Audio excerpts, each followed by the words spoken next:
Good morning. I welcome you all to this exceptional conclave.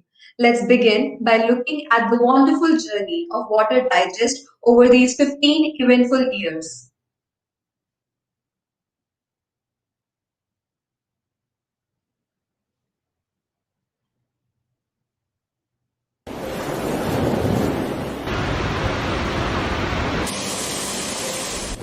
If water had a voice, what would it say to us? Would it cry out against the intolerable way in which we use it? Would it warn us of the dangers of overusing groundwater? Would it advise us to practice, reduce, reuse and recycle? Considering the crisis that we are facing now, it is quite possible that it would do all of the above. This is exactly what Water Digest has been doing. In 2006, in response to the growing water crisis around the world, Water Digest was started with the aim of becoming the voice of water. Today, we have reached a point where we not only advocate for water, but play an active role in facilitating the policies and projects in water. What started as a small trickle of a magazine has today expanded into a mighty river spanning an internet portal, a highly respected annual award function, national and international conferences, and much more. Over the years, Water Digest has achieved much in its role as a mouthpiece for water. Water Digest's awards function, portal and conferences have become indispensable staples of the industry. All this has, of course, given us the opportunity to interact with some truly tremendous people.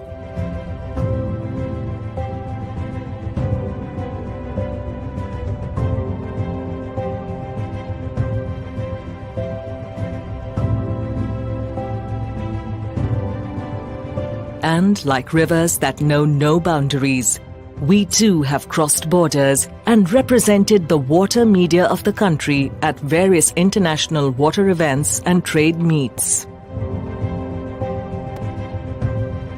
While some may see that as a long time, for Water Digest it is but a drop in the ocean. This is but the beginning of a truly majestic journey. When we started out in 2006, we didn't know all this would happen. All we knew was that water was in a dire situation and needed a voice.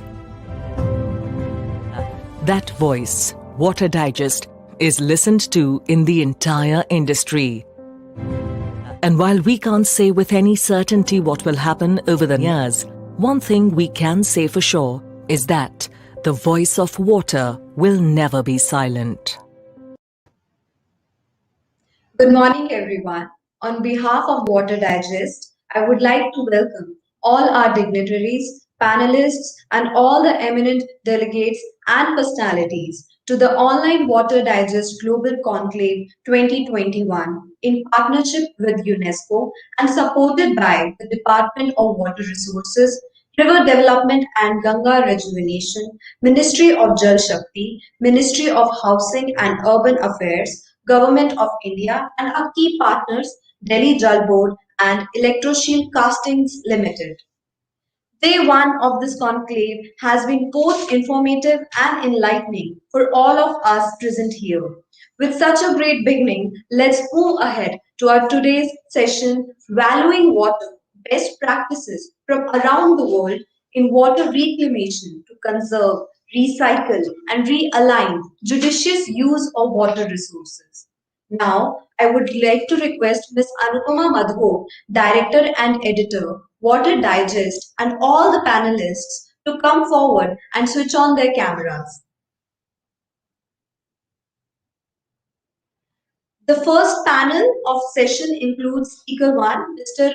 Rajneesh Chopra, Global Head, Business Development, BA Tech Wabag Limited. He is on the board of various subsidiaries and joint ventures of Wabag, actively contributing to ensure growth and profitability of these entities. Mr. Chopra is responsible for corporate strategy and strategic alliances with global players, developers, and connoisseurs globally. He is also involved in policy advocacy with key decision makers and governments to make water and wastewater projects more sustainable and is responsible for large project development for Vaba Group. Mr. Chopra possessed over 3 decades of professional experience in water and wastewater management in consumer, industrial, municipal, and desalination segments. Our second speaker is Shri Amrut M. Maghwana, Additional City Engineer, Waterworks, Executive Engineer, Water Supply, Vadodara Municipal Corporation.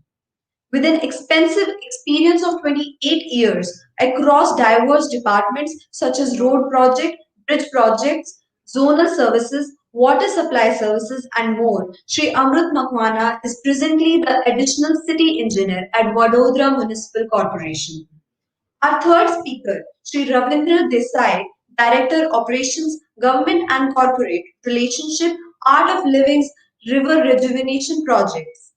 Mr. Ravinder Desai is the Director of Operations and Government Corporation Relationship for Art of Living's River Rejuvenation Projects. With over 20 years of experience, he specializes in understanding the market needs and has created over 5 farmer producers organizations in the state of Karnataka. He has also developed a technology to digitize the supply chain and the point of sale for farmers using IoT devices. Ms. Anupama Madhu, Director and Editor, Water Digest, will be the moderator for the first panel. Over to you, Ms. Madhu. Thank you, Pallavi. Very good morning, everyone. First of all, I would like to welcome all of you. I'm really glad that the sequence which we started yesterday continues with wonderful speaker today, and we have wonderful discussions in store for you today. And I'm glad that we are joined by eminent speakers from various sectors, and I'm sure you're going to hear diversified perspective from each one of them. So coming to the today's theme, we have valuing water, and we have with us wonderful speakers like Mr. Amrut M. Makhwana, Additional City Chief Engineer, Vadodara Municipal Corporation. Bringing along the cultural perspective to water, we have Shri Ravindra Desai, Director, Government and Corporate Relationship, Art of Living's River Rejuvenation Project. At the same time, talking about the industry, the economics, how does the economic value of water, how does a corporate sees water? We have wonderful speaker, Mr. Rajneesh Chopra, Global Head Business Development, VA Tech Wabak with us. And we were also hoping to have with us Mr. D.P. Mathuria to give us some policy perspective from the eyes of policy makers. But somehow, due to an urgent meeting, he couldn't join us. But he has definitely sent a message in the morning itself, and I will read it out once we are through with the discussions. So, without further ado, I will move forward to our very first speaker, and we will be happy talking to Mr. Desai first, hearing from him about the work, first of all, he is doing, and then forward, there are just two quick questions which I would like to put forward to Mr. Desai.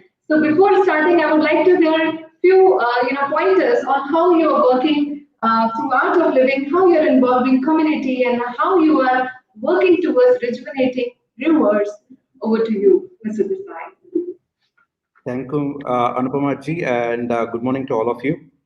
Um, yeah, it's interesting to know in terms of how river rejuvenation activities have been happening of late in India, and we have been doing the same thing of almost 8+ years now. And how we define river rejuvenation is very important to us, because there are so many definitions coming right across in terms of be it Namami Gange, or be it many other projects which have been which are currently undertaken in the entire India.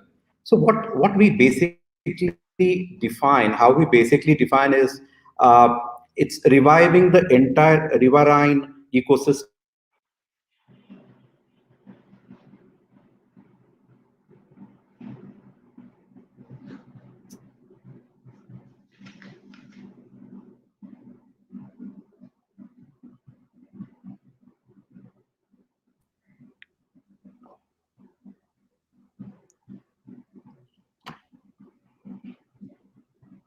Mr. Desai, we lost your voice in between, so if you can continue. Okay, can you hear me now? I'm sorry about that. Yes, yes, please go ahead. Yeah, as I was saying, it's a revival of entire riverine ecosystem, which is the river network itself. From the catchment till the nth order of the river, from the first order to the nth order of the river. And apart from that, there is also water bodies. Tanks. Water pools. Naturally available, man-made. All these water bodies available, which we have to revive as well.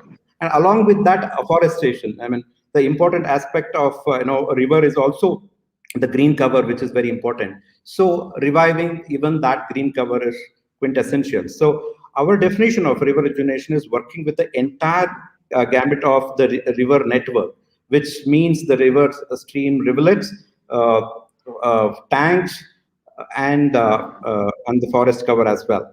But apart from that, there is also another fourth element in terms of what we define is the people, the stakeholders of the water. So working on the demand side and the continued in terms of ensuring that be it farmer community or be it any other domestic usage, we have to see how rationally the water is being used. So that is a kind of a definition which we want to do, and we have been doing this kind of activities uh, in Maharashtra, Karnataka, Tamil Nadu. Now we would be, soon starting in UP and Bundelkhand area in Madhya Pradesh and UP, then Odisha and Gujarat as well. So, what do we do? Basically, we have a team of subject matter experts, hydrogeologists, geologists, civil engineers, GIS analysts, IT people, data analysts, which has a kind of experience of 30 to 40 years of experience in this area, who kind of build action plan based on various thematic study. We have understanding with the satellite, ISRO agencies uh, across India, and we collect their data available, various thematic areas, study, put an action plan, then work on the community, which is very specific. Any watershed project cannot be successful without having a community, aligned to it. So we cannot just do some work and come back, because you have to ensure that community participates and is there to maintain it, to sustain it on the long term. So community is an important aspect, and art of living usually, whatever social projects we do, we take the community as a focal point and work with the people across, and community is the important aspect of it. And the third part is in terms of how do we work on the demand side, farmers, how do we create market linkages to various things, whatever may the produce, how do we promote less water intensive crops, and so on and so forth. That's the kind of work what we are into right now. Mr. Prasad, like you just mentioned about the society and people around you, I would like to quickly ask you, what are the customary and religious beliefs that you have noticed related to water that determine its value in the society? It's a interesting question, right? I mean, today, no matter what, I mean, whatever might be the festival, you put have a kalash, you put some water into it. Water is something holds the energy. I mean, you go to various science aspects, water has a memory, so on and so forth. But water holds that. It identifies many things, in terms of purity of what we call Ganga. So it is a kind of sacred entity to start any religious activity for that matter. uh, it has been the case in our home since my childhood, where we kind of had these cultures ingrained in terms of how we used to do this. कलश में पानी होगा, पानी से साफ होगा, and that pani is energized with whatever mantras, whatever things we say, that gets energized, and that is what we use back. Even go to temples, we have the same thing happening around. And also in villages, when we work with the rural communities, and they have a particular time period in a year where water is worshipped. They do something called Ganga Puja, and across everywhere. They might have different rituals to attach to it, but this is kind of predominantly found right across in any place. And the civilization was built across the riverine ecosystems itself, right? Ecosystem, I mean, the civilization happened around the water and water bodies, and that is how whole thing came up into. I just want to remember when I talk about this, we talk of Varsha, then as rainfall, and we also say Bharat Varsha, and we have some kind of a association to it, and any celebration is also Varsha. So the context was basically around water and how water is related to each of this. Agriculture, I mean, the Varsha was, of course, rainfall, but how agrarian situation used the Varsha for in terms of how in each year how the rainfall had its own time period and associated with that, and that is how the definition of year came into picture for that connected to the rainfall. And the place after Amazonian forest, the highest rainfall throughout the year would be India, and that is where became that land where the water and fertility of soil is high, was called Bharatvarsh, and that is how it is related. So water has its sanctity, water is worshipped right across, but we should not relate it to only rituals, but actually mean to value it much more better than what we have been retained it only to the rituals. Right, Mr. Desai, and I think that's very important that how we value it. If we value it in a cultural way, maybe that's how we need to value it, recognize it, and manage it, protect it. So there is a chain. So of course, the main important point here is how do we value it? Whatever is the case, we need to value, we need to protect, and we need to manage. So here I started with the cultural view because I wanted to start with something which is generally not seen in the right way when we talk about water. When we talk about water, generally either we talk about the economic side of it, if we talk about maybe social side of it. So I thought let's start from the cultural side of it. And now I would like to move to Mr. Rajneesh Chopra because when we talk about water, it's not just the water. He is the one who also brings along a wonderful and enriching knowledge about wastewater management also. Wastewater as it is called as a waste, but now it is more seen as reclaimed water. And he's the one who has been contributing a lot in firming up right kind of policies also and on-ground implementation, installation of the reuse plants also. So I would like to ask Mr. Chopra, water reuse remains at the core of most of the discussions relating to water management. What is your outlook towards water reuse policies at center and at state level?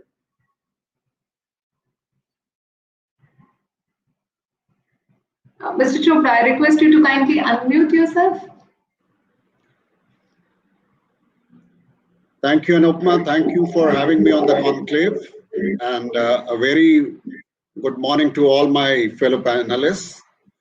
See, I think your question is very appropriate and relevant considering the kind of water stress as a country we are going through.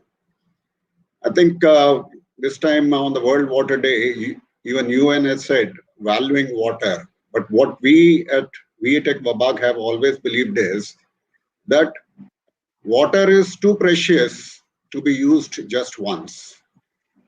I think currently, just to give you a flavor on the recycle and reuse, currently, across various geographies, including India, we have built plants where we are recycling close to 2,200 MLD of water. Now, we have a vast experience as far as recycle and reuse is concerned, right? Starting from Namibia, which is a historic case study, where we have a 12-stage multi-barrier system, where the entire water, a cocktail of effluents is coming there and it is treated for direct potable reuse. Now, it is in existence for more than 1.5 decades, and not even a single complaint about quality of water has ever come. Now, this itself shows that, rather than reaching that stage, today, as a country, we are blessed with much more resources of water. It's all about water managing, and recycle and reuse is one part of that. Now, coming to your question of how do I view the water policies, I think what we see in last few years, the government has come up with very excellent policies which do not only use a stick but also use a carrot. Just to give you a feel that more than 5 years back, a policy came that all thermal power stations, if there is a STP related situated in 50 kilometers of radius, they necessarily need to use the treated wastewater. And we all know that thermal power plants are the biggest water guzzlers. But what is desired is, in spite of using a stick, there's an incentive for, using this water. They can pass on whatever is the capex and opex in the tariff subject to approval by CERC. But what we expect to see in this country is that, all these policies, we need to see them getting implemented at the ground level.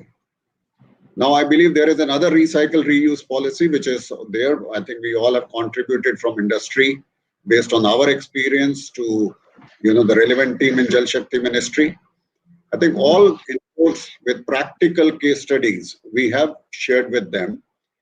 And I think it's not just about water. When we talk about treated wastewater generated, especially in the urban areas, I think it is high time that rather than only focusing on water, we look at a resource recovery model where we not only recover the water, we recover manure out of the sludge, and we already have plants which we have built in India for more than 1.5 decades, which are power neutral. That means out of the biogas generated, we generate energy and we make it power neutral. There's one in Chennai called Kodangu, where 98% of the captive power for last 14 years has been generated in-house. So that is a live example of a circular economy and sustainability. So I think the policy should go beyond water, and the resource recovery model is one view which we have.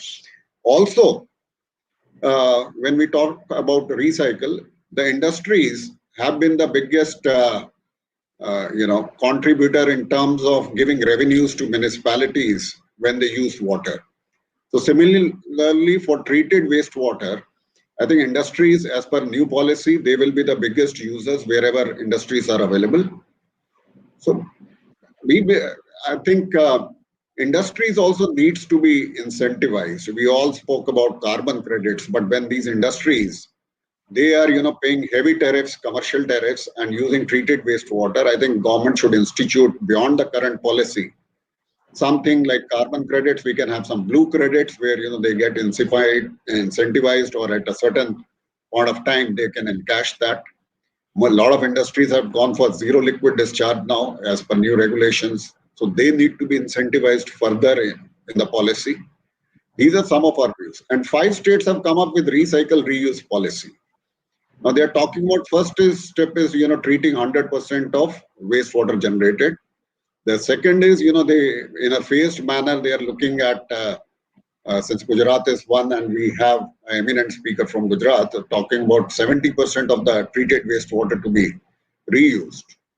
So I think these are very encouraging steps which we see at a policy level, but maybe the budget allocations and also the incentivization for recycle and reuse is something we look forward to in near future.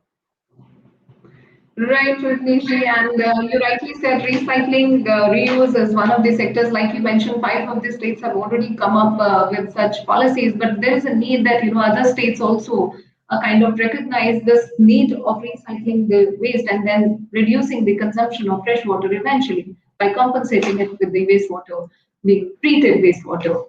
So with this, understanding the economic value, let's see another perspective, again from the economic value as well as the social value and the dilemma, how to balance that. So we have with us Mr. Amrit Makwana-ji, and I would like to ask you one of the key challenges I'm sure you must be facing. What are the challenges of pricing water? Because it is generally considered as free good. So, what are the challenges of pricing water given the social value associated with it? Yeah, good morning, Anupama ma'am, and all the panelists who are participating in this session. So, here I would like to tell you about the pricing and the social value associated with it. So, actually, water pricing is a means of exercising a public policy about water, and it is a term that cover various processes to assign a price to water. So mainly, I divided the challenges in three parts. One is water meter policy. The second thing is revenue rising instruments what we are using, and the third thing is financial mechanism for water related service. So these are the three major challenges, and for the same, revenue from the tariff is more important. And to get into that, we generated three elements which provide us the revenue from the different tariffs. So first thing is operation and maintenance cost. Second is electricity cost. Third is manpower and the repair cost. Fourth one is capital cost, and the fifth one is the cost of servicing debt. So here the major challenge what we are facing is water meter policy right now, and since last 10 years we are putting the same thing in standing committee as well as towards the general board, but due to the constraint of approval, we cannot get the revenue from water meters. So in Vadodara city, we start initiative for SCADA phase 1 to overcome and to recognize the NRW. First phase is completed by us successfully through a very good company, L&T, and right now it is commissioned and running successfully. We get all the data of levels as well as the flow at various nodes as well as the water distribution station of Vadodara. And nowadays, what we are doing, previously we installed more than 75 flow meters. What I tell you earlier, that revenue rising instruments, which are more important for give this value to the social value associated with pricing of water. So now we are going to install more than 3,000 flow meters in the secondary tertiary lines of the Vadodara city. So now from water distribution station to the tail end of the citizen, we are going to get water audit, and from water audit we are trying to reduce unaccounted flow of water. And if water meter policy is finalized, then we are proceed to reduce the NRW, and we are trying to get financial, trying to get generate financial mechanism. Thank you. When you talk about this policy, I'm just asking, have you also considered the social aspect associated with, pricing when you're doing metering part? Have you also considered the Yes. community's, perception towards tariffs and all? Yes, ma'am.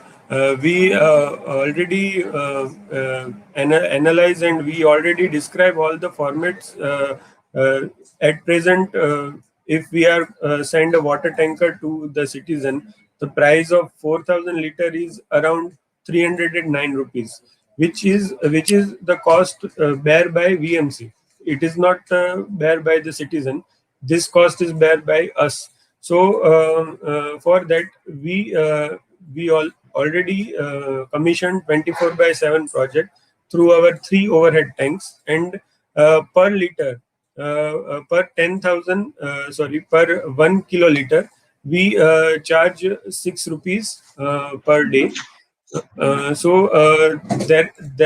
are the parameters which we have described according to commercial use as well as the residential use, and we have submitted to our general body.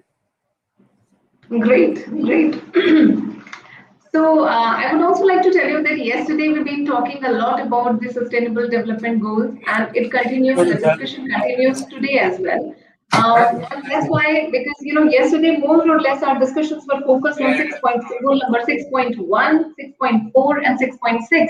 So today also we will be hearing more on SDG 6.3, 6.6, and also 6.1. So coming to Mr. Desai, the goal 6.6 specifically says that support and strengthen the participation of local communities in improving water. Also, 6.3 talks about 6.6 talks about restoring water-related ecosystems, including mountains, forests, rivers, aquifers, etc. So, how important do you think is community participation in protecting and restoring water-related ecosystems like river, lakes, etc.? Right. I mean, any watershed management project has to be associated with the local communities. I think that is the foremost idea or necessity of successful any watershed projects.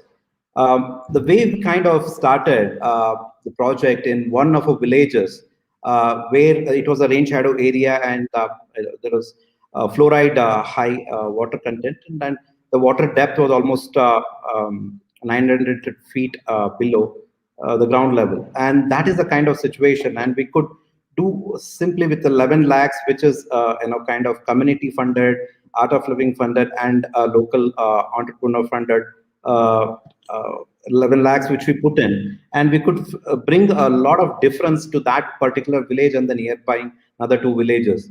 And that is something which people did see, that with a very small investment, with a very focused approach in terms of what we could do, we could bring a change, because there was already a dilution. There was, we can see, the bore wells, upwells, that was considerably about 3 to 4, 5 meters in the bore wells nearby, and we could also do the grey water treatment and various soak pits.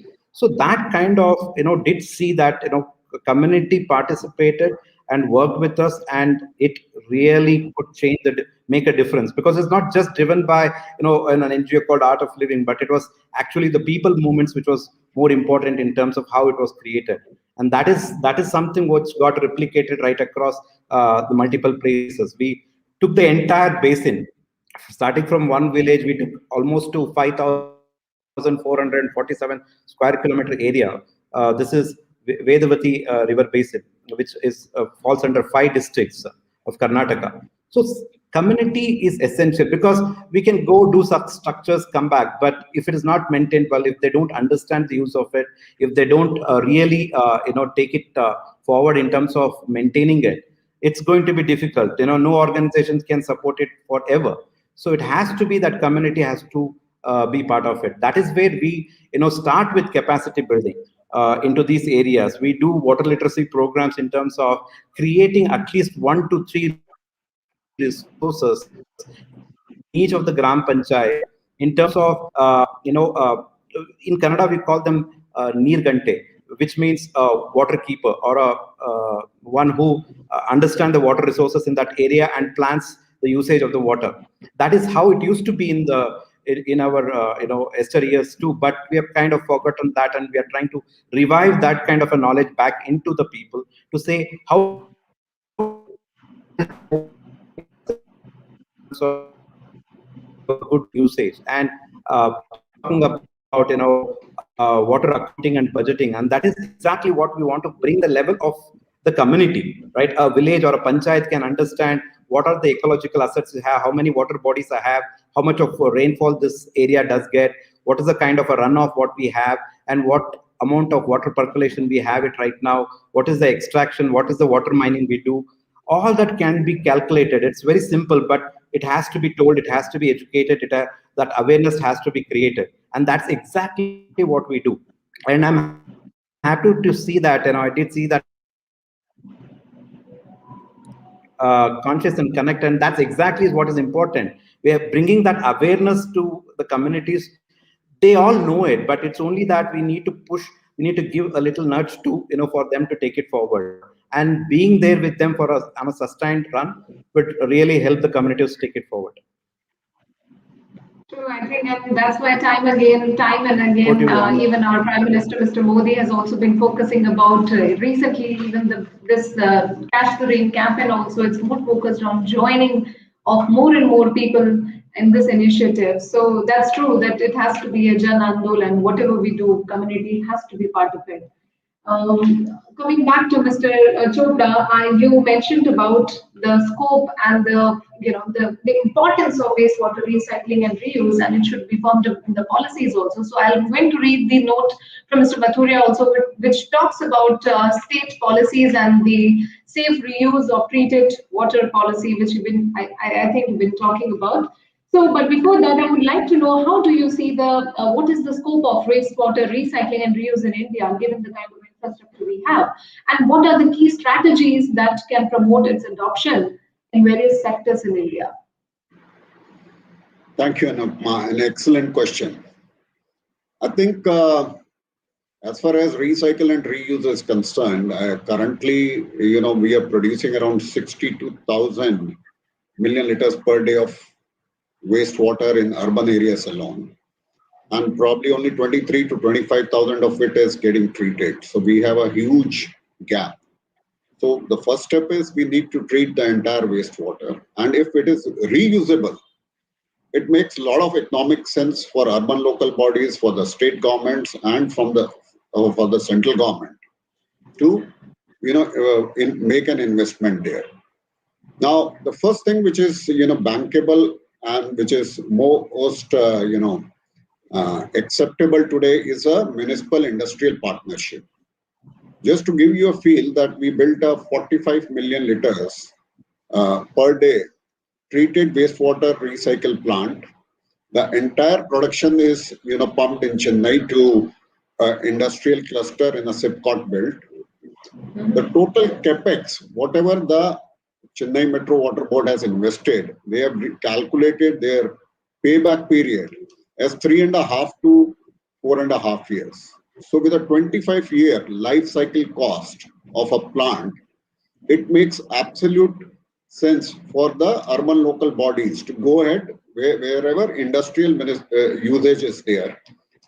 And just to, I'm happy to share that this is one of the few plants in India which has got a global recognition, that it was recognized as the wastewater treatment plant of the year at the Global Water Summit 2 years back.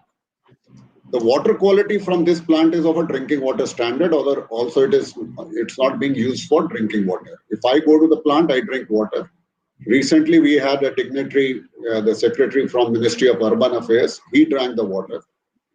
Our minister, when he inaugurated the plant, he drank the water. So that is a kind of quality which can be there. But from a policy perspective, what is equally important is that government has to notify the treatment levels for various usages. The usages for industrial, the usages for agriculture, the usages for recharging of aquifers. And if these are notified, obviously we can design the whole plants accordingly. We will definitely follow the NGT norms, but industry will have a different requirement. Agriculture has different requirement, and we have already shared based on our experience in Europe that what are the different standards for treating for different applications. But what is important is that huge resource which we have available in urban areas, we recycle it. And recycling does not mean only I will use a TTRO. Just to give you an example, since I'm based out of Chennai, I'll give a Chennai's example again. See, 16% of Chennai's current water demand is being met by desalination, 10% by recycle and reuse of treated used water, 65% is coming from the reservoirs, and 9% is used from the groundwater. Now the demand expected for Chennai city is going to be 1,500 million liters per day. And if I only look at the projects which are already announced, which are already either DPRs are given or the funding is tied up with various multilaterals, Chennai will have a desalination capacity of 750 million liters per day, right? Now they're talking about, treating 270 MLD of treated wastewater by only using filtration, ultrafiltration, and disinfection and recharging the lakes, water bodies which serve as reservoirs for them, and around 150 million liters per day of additional recycle and reuse of treated wastewater for the industries. So the entire 15 today at 65% the dependence on reservoirs will be heavily reduced thanks to desalination, a combination since it's a coastal city, desalination, and it's a rain deficient area. So they have, for a sustainability, they have resorted to desalination also. But just because of recycle and reuse, where we are able to recover 80 to 90% of the good water, I think that is something which is a model which is replicable. The way maybe if Chennai Metro feels that 3.5 to 4.5 years is their payback period for industrial usage. In other cities where water demand is, or rather water scarcity is not so much, it could be maybe 5 to 6 years. Some cities may feel to optimize it further to 7 years. But I think it makes an excellent business case for every urban local bodies to go in for recycle and reuse. Thank you so much. That's all. Thank you, Mr. Chopra. And now I would like to come back to Mr. Makwana again. And I would like to know, see, PPP is one model which has been successful in various sectors. When it comes to water sector, we are still, there are case studies which say that PPP is a successful model.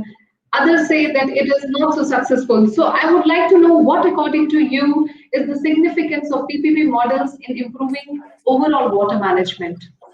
Yes, ma'am, a very good question. And for that, I would like to mention that for PPP model, we have to focus on motives and objectives and the expected results. So for these things, we have divided it in 5 categories. First is the need to secure state budget allocation. Now, what happened in PPP model? Our capital budget will be utilized for doing the project with private company on a boot model. Boot model is built, operate, own contract, and it transfer to the corporation. So in that case, particularly the private companies, they are focusing basically more towards their capital investment and get profit from it. And our perspective is to run this project and it utilize for the citizen oriented. So our motive is citizen oriented, and the business perspective is the secondary initiative. So for a private firm, it is like they are focusing on build, own, operate, and at the time of transfer, there are some complications in operation and maintenance of our WDS. So water distribution station, and mainly we are focusing for the operation and maintenance, we are focusing on PPP model. And for the other projects like the supply, installation, testing, and commissioning of different pumping machinery, we go for build, operate, and own by us. So this is the first thing. The second thing is the quality improvement of public infrastructure and service provided. So in such a way, when there is a water distribution line maintenance, so we definitely go through a public-private partnership, because if we are doing the same thing, there are some political issue as well as public interference will occur during the work execution. So for the second point which I mentioned, we have to go for PPP model. The third thing is the mobilization of private sector know-how in projects planning and implementation. So the mobilization of private sector to know how the project planning, we definitely go for the PPP model. The fourth thing is the significant limitation of the project life cycle cost. So if our capital budget is not such a capability, or the government is not give a fund for the capital investment, so we have to go for build, operate, and own transfer by corporation. And the five thing and the main important thing is the effective risk allocation. So where there is a generation or construction of dam or French well or WTP, we must go through the PPP model. That's all, ma'am. Thank you. Thank you. So that means there is a huge scope for the PPP model to be sustainable and health and sustainability and of water. On this note, thank you so much, all the speakers, for joining us today, and for all the audience. Valuing water doesn't limit to the economic aspect of pricing of water. It stresses that cultural, ecological, social, spiritual aspects of water should also be taken in account when we are talking about decisions on water. But before we close this session, a quick note which has been sent by Mr. Mathuria, as he was also supposed to join us. And he spoke about development of national policy on safe reuse of treated water. Just to inform the audience, there are efforts at the center for developing a framework which can further support the states in developing their own state policy. Like Mr. Chopra also mentioned, that there are a couple of states which have already adopted reuse of treated water policies. They are funded, like Chhattisgarh, Gujarat. Only for our audience, like Chhattisgarh, Gujarat, Haryana, Jammu and Kashmir, Jharkhand, Karnataka, Madhya Pradesh, Maharashtra, Punjab, Rajasthan, Tamil Nadu, and Uttar Pradesh. So some of them, there are draft policies which have been developed, and some way they have already been implemented. At center, in a meeting of First National Ganga Council, Prime Minister of India highlighted the need to reuse and recycle solid and liquid waste and develop suitable revenue models and state policy, thereby promoting long-term sustainability. And that's how National Mission for Clean Ganga under Ministry of Jal Shakti accordingly initiated development of policy framework for safe reuse of treated water with support from India-EU partnership and the GIZ support to Ganga Rejuvenation Project. So which shows that there are efforts which are being also happening at the center to develop and firm up some policies for reuse, safe reuse of treated water. As far as valuing water is concerned from various aspects, that's also been discussed through wonderful speakers. And now we will be signing off for this particular session and going ahead with our next session. There also you'll see three different views by various speakers, and the session will be moderated by Mr. Victor Shinde, who is a coordinator, Water and Environment, National Institute of Urban Affairs, India. So thank you so much. Stay tuned with us, and we'll be back with the next session. Thank you so much. Thank you so much. Thank you. Thank you so much.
Thank you so much, everyone. Now, I would like to request Mr. Victor Shinde, Sector Coordinator, Water and Environment, National Institute of Urban Affairs, India, and all the panelists to come forward and switch on their cameras. The second panel of session includes Mr. Anshuman, Associate Director, Water Resources Division, Delhi. Mr. Anshuman is an MTech in Energy and Environmental Management from IIT Delhi, who has been working in the water sector since the last 14 years with extraordinary expertise in the areas related to integrated water resource management, water use efficiency, water quality, and quantity assessments. Our second speaker is Mr. Vishwanath S., Rainwater Club, Bangalore, Karnataka. Popularly known as Zen Rain Man, Vishwanath has worked with UDCO Housing and Urban Development Corporation for 14 years. He is an active supporter and endorser of rainwater harvesting and is presently an advisor at Biomi Environmental Trust in Bangalore. Our third speaker, Mr. Sabarna Roy, Senior Vice President, Business Development, Electro Steel Castings Limited. Mr. Sabarna Roy has been associated with Electro Steel Castings Limited for 25 years and is currently the Senior Vice President, Business Development there. Not only that, he has also co-authored a technical book, articles on ductile iron pipelines and framework agreement contracting methodology, which has been published by Scholars Press. Mr. Victor Shinde will be the moderator for the second panel. About Mr. Shinde, he is the sector coordinator for water and environment at the National Institute of Urban Affairs. He has over 17 years of experience in diverse domains such as urban environmental management, integrated water resources management, water security enhancement, climate change adaptation in water sector, flood risk assessment, and M&E framework for water and environmental sector. Over to you, Mr. Sindh. Okay, great. Thank you very much, MC, for that for that wonderful introduction. And on behalf of the organizers, I just like to welcome all of you to this to this webinar. We have three very esteemed and accomplished panelists with us today. I've had the pleasure of also already meeting Vishwanath sir, but I'm sure we will have opportunities to meet Anshuman sir and Sabarna sir at some point in time, right? So my name is Victor Shinde, as the MC said, and I work at the National Institute of Urban Affairs, which is widely regarded as the think tank of India's Ministry of Housing and Urban Affairs, right? Our mandate is very urban centric, so we kind of work a lot with cities, and I would say our task, our mission is actually to help our cities, the Indian cities, progress up the development ladder, in a resource sensitive and a very environmentally friendly way, right? So it is in that regard that we've actually taken up the portfolio for water very seriously over the last few years, right? And for right reasons, because as you're all aware that the situation regarding water in most of our cities is worrisome. There are various reports. I think the most popular of those is the Niti Aayog report of 2018, which kind of painted a pretty grim situation, right? So our job actually is is trying to introduce philosophies, practices, initiatives, that are water sensitive, that are sensitive, conducive to the development and water interface, right? So when on the occasion of this World Water Day, the director was asking me, so Victor, what are we going to do for this World Water Day?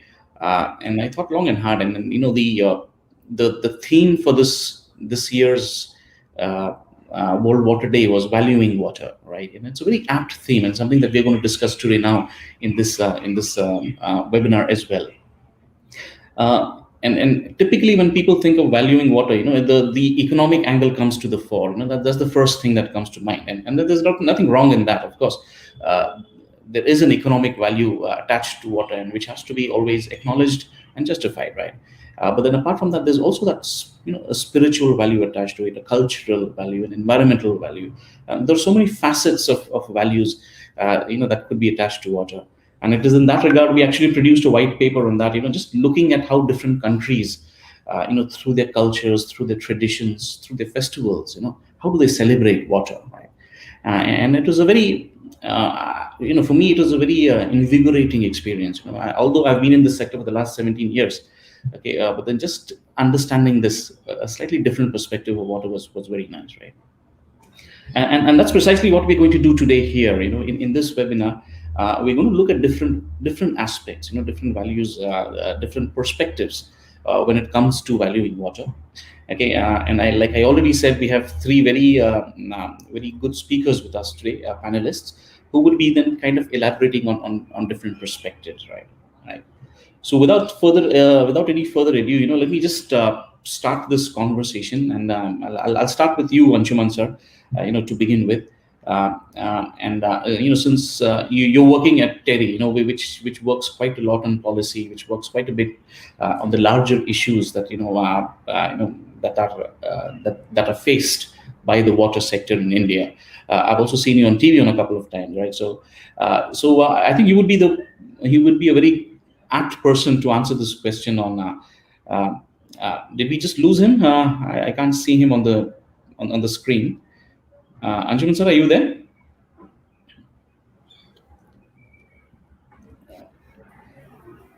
Okay, I think he's just reconnecting. You're there now? Sorry, okay, yeah, we lost you for a bit. Yeah, I think some problem, it got disconnected. Please go ahead. Yeah, sure.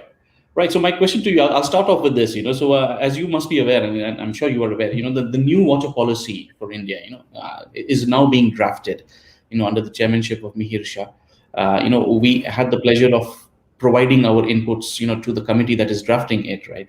But I'd like to know from you, so now that this new water policy has come in, and now that there is also a lot of focus on valuing water in not just in economic terms, in the other terms, right?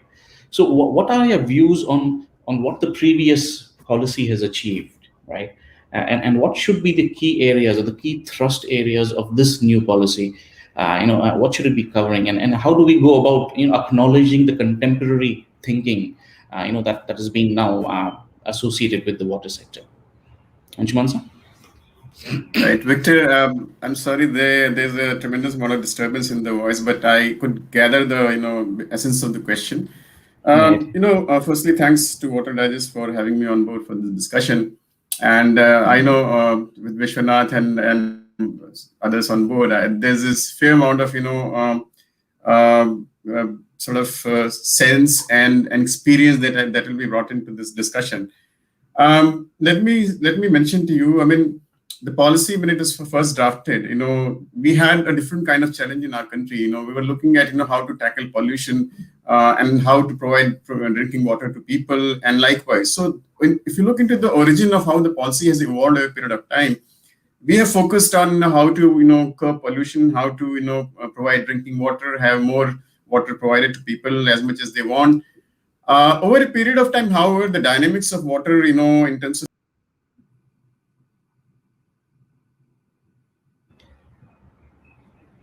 Okay, I think we've lost him again. Right, let's just wait for a few seconds. Hopefully he'll reconnect. Yes, there is he. Victor, I think some connection issue. No, please go ahead. Yeah. I was saying that the over the period of time, the usage of water and dynamics of how we have been using it and creating the impact has actually as well changed. And I think in that sense, we have to keep up with with the dynamic changes, and therefore the dynamic changes in the policy as well. Now, shall I say that if you look into the broad components of our water policy, it addresses basically all the key things possibly that are required. It says all the good things that is required to be done as far as policy is concerned.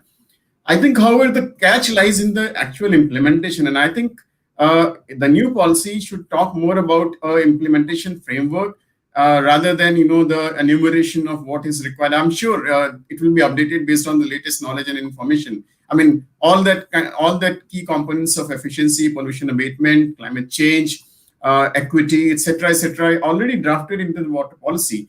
I think it's time that we are able to meet these policy statements with the action on ground, and that's something that I would like personally to see in the new water policy, implementation framework. If you look into a period of, let's say 5-6 decades, I mean, we were tackling more of, how to, have more water provided to people, what are the kind of pollution abatement. Still, we are actually not able to meet that. We still are polluting our water bodies, so that has to continue. But I think futuristic water look into additionally looking into not only just treating the water, for example, curbing the pollution, but also for example, looking into recycle and reuse and resources recovery. We have to also look into how the activities that we are actually bringing into water management are at least not only looking into from a technological perspective, but also bringing in the integrated perspective of management, wherein you are looking into the ecosystem approaches, where you're looking into the people, into the engagement and implementation of what you are doing, as well as looking into how you are being more water wise. I mean, the topic that we have discussed for discussion today as well. I mean, we have to move from these technical engineering approach only to a nature-based system solutions as well. And in that sense, the future of the water policy and the planning has to look into and bring in those components as far as what we should look for the water policy is concerned. I mean, this is a very brief remark. I'm sure we can debate and discuss much more upon it. If one were to ask me to enumerate them, there possibly would be many more of them what we want actually in the new water policy, possibly transboundary management, giving more impetus. But there are challenges to it, and there are already enough emphasis given on some of these key things which are still required to be executed, is still required to be met. I mean, we still are. I mean, I keep saying innovation in water sector is very much welcome, but we are not even doing the basics right at the moment, despite the fact that we have all the information and knowledge, so that knowledge available to us. And therefore, the implementation framework with engagement and involvement of the local grassroots people, decentralized approach, all of these has to make way, and also include into the overall water management is something that I would like to see in the new water policy as a framework of implementation. I'll stop here. Maybe I can take a few more questions and a few more perspectives, after we hear from others as well. Sure. Thank you so much, Anshuman sir. I think, I really liked it when you said that, the policy can talk about a lot of good things, right? But, and it does, usually it always does. But the proof of the pudding is in the eating, right? So that implementation strategy that you mentioned, the framework, I think that needs to be really culled out very, very clearly, so that, it's okay to have, slightly less ambition, but more implementation, right? So if things that are implemented should be in the policy. Absolutely right. So in fact, you also mentioned about nature-based solutions, which is now a very contemporary thing, and which is also a very nice entry point for me to get into our next speaker, who has worked quite a bit on this, Vishwanath sir. In fact, through rainwater harvesting, through again, through ecosystem-based solutions, he has kind of made a name for himself in this regard, right? So Vishwanath sir, my question to you is, is exactly related to that. Now, just 3 or 4 days ago, on the World Water Day, the Prime Minister he launched the Jal Shakti Abhiyan Part 2, or Catch the Rain, which essentially is again a lot about rainwater harvesting, about rejuvenating water bodies, rejuvenating wetlands, and it's the right thing, because it can't be only the engineering approaches. You also need these kind of approaches, softer side approaches, in order to kind of enhance water security. Now, you have worked extensively in this, and one of the things that we are also doing and we are learning very, very quickly is that all these initiatives, it would be very difficult for these to be completely implemented without citizen support, right? Citizen support is really, really crucial. It's perhaps at the center of everything here. And you have worked with communities, you have worked with citizens on the ground. So based on your experiences, can you just highlight a few things that are really important to kind of secure the buy-in, from the public, from the general public, when it comes to initiatives such as these? Thanks, Victor. Now is the time when the vegetable seller comes and the dog joins a jugalbandi with the vegetable seller. So please excuse the background music that will emerge for the next 1 or 1.5 minutes, right? Apologies for that. Just like Anshuman was losing the Wi-Fi connection, I'm getting a sound connection that will be there. And this is part of working from home. No problem. Apologies on that. So the thing is that community participation is absolutely crucial, but we should also understand the trajectory why community participation has sort of disintegrated, right? In the urban areas, we've brought in piped water supply with taps, which is more an individualistic supply of water. And in the rural regional context, we brought the bore well, which is again with 35 million bore wells. It's again become individual. The use of water, both for irrigation as well as in urban use, it's become individual. So somewhere we'll have to start to transcend this individual atomistic behavior with water and try to bring in the sense of community, right? So with ideas like rainwater harvesting, it's possible to strike a chord which goes beyond the immediate consumption of water. So you have to tell a story or build a narrative in which people see themselves as participating in the solution space. Right? It will not be won't be that everybody will jump into the bandwagon, but there will be the first movers, about 10 to 12% or 15%, who will do that as a sort of service before self kind of an attitude. I think that attitude will need to be built up more and more. The second thing is that even in our land with so many dire threats, there are exemplars, and there are brilliant exemplars from individuals to institutions to government officials. We will need to tell their story in a bigger scale with a larger siren, right? So, for example, like Hivre Bazaar, which is in Maharashtra, which is done so exemplarily well, still it's not been heard enough. The story is not been heard enough. And so we'll have to take these stories in local languages and build a narrative around it, right? And this kind of expertise is something beyond the traditional civil engineering or water resource expertise. It's a behavior change and a communication expertise. So we'll have to draw on multi-sectoral expertise to get the message across. And I think it's a fascinating opportunity because of the explosion of social media on the one hand, the amount of people who are telling wonderful tales with apps and with other stories, and therefore, and the message coming from the absolutely topmost spot on the land, right? So it's a wonderful opportunity for us in the coming 5 years to actually change the narrative and become part of the solution. And I see that happening very optimistically. Yeah.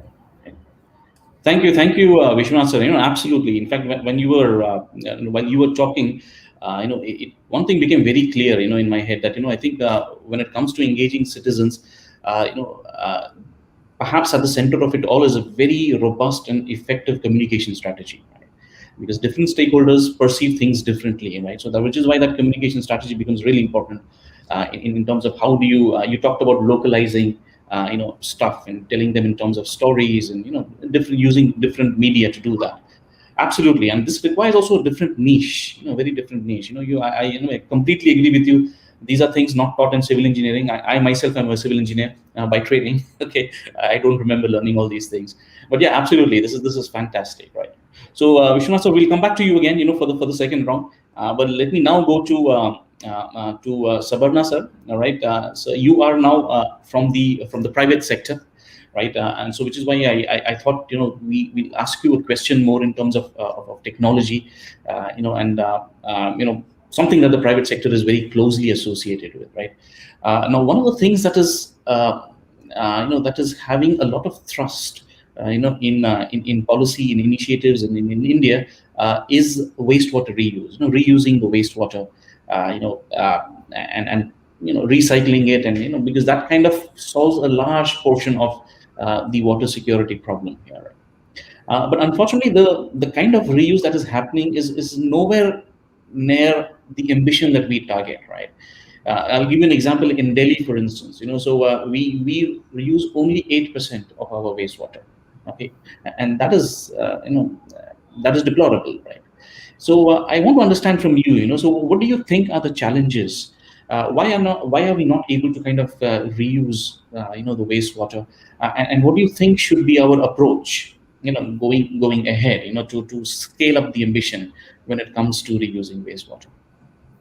Yeah, thank you, Victor, and good morning to all of you in the audience, and I also thank Water Digest for having me here.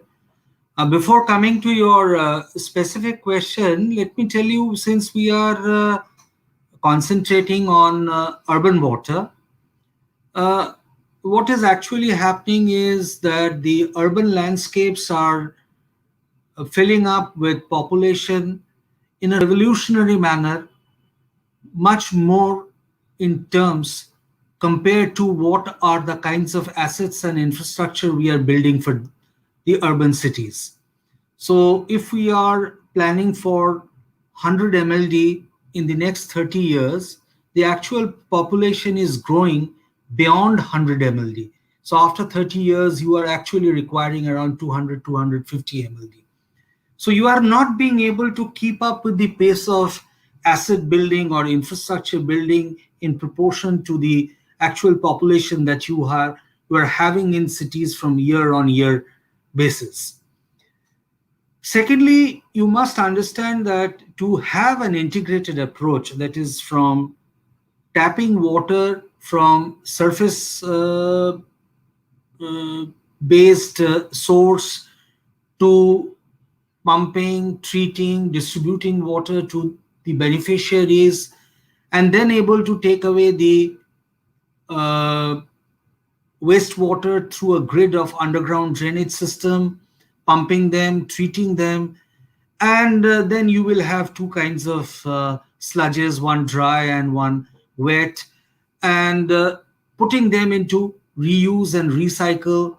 And for reuse and recycle, you will have many more ambitions and objectives, like charging the aquifer, and then for industrial use, and also for reuse into the municipal system for various other things other than potable water and also irrigation. So, the political interest as of now has been tapping the raw water and transporting the water into the homes of the beneficiaries, because that is the thing that catches votes. What does not catch vote is an underground drainage system, because an underground drainage system is very cumbersome to execute. You have 6 meter, 9 meter, 8 meter deep excavations, and people think that these are the kind of projects which create devastation to our landscapes, cities. I have seen this in Cuttack myself. Now, when an integrated sewerage project was being announced by the politicians and the bureaucrats in Cuttack in Odisha, the people, they completely were not encouraged enough to go ahead with this work because of their experience of underground drainage works in erstwhile other projects, earlier projects. Now, there are technical solutions to that. Now, you want to move away from conventional underground drainage works to either a vacuum cleaning drainage works or pumped drainage works, but that requires the more participation by the citizenry. Now, the problem here is that people are satisfied with having water in their homes at their taps. They don't want to participate beyond what happens to the water having converted into wastewater. Now, the problem is at two levels. One is the level at which I say the political consciousness, the political trust and reserve, trust and drive to be able to encourage these kind of projects, and the participation and the enlightenment required by the citizenry to participate in these kind of projects. Now, I'll give you an example. So I said first there is a gap between water that you are treating and sending it to the beneficiaries and the actual requirement. There is a gap on a day-to-day basis happening because of the revolutionary urbanization that it's taking place in our country. Number one. Number two, there is a gap between the water being treated and the wastewater that you are treating and generating. The third is the gap between the wastewater that is being treated and what you are recycling and reusing. So at various levels, there is a gap. At 4 levels, there is a gap. Now, this can only be solved by not only, you see, I also agree that I don't think it is a technological solution that is required here. Yeah, bits and pieces, technological solutions are required. Like I say, in case of wastewater transportation, of course, you need to look at other options like vacuum transportation of that is the pneumatic transportation of sewer or pumped sewerage systems. But at the same time, it is the political impetus, because politicians love declaring and water supply projects. They don't love declaring a underground drainage project or a recycling project, because they know that it does not connect with the citizenry so much. So at one level, I would say, so that is why you are seeing in the capital city of India, only 8% is reuse. So if the people of Delhi, who are, I would say, more literate than other cities, do not understand the use of reuse and recycle, what do you expect from other tier 1 or tier 2 or tier 3 cities? So that is where the problem lies. I hope I have made myself lucid enough. Right. Yes, you have. You have. Thank you very much, Sabana sir.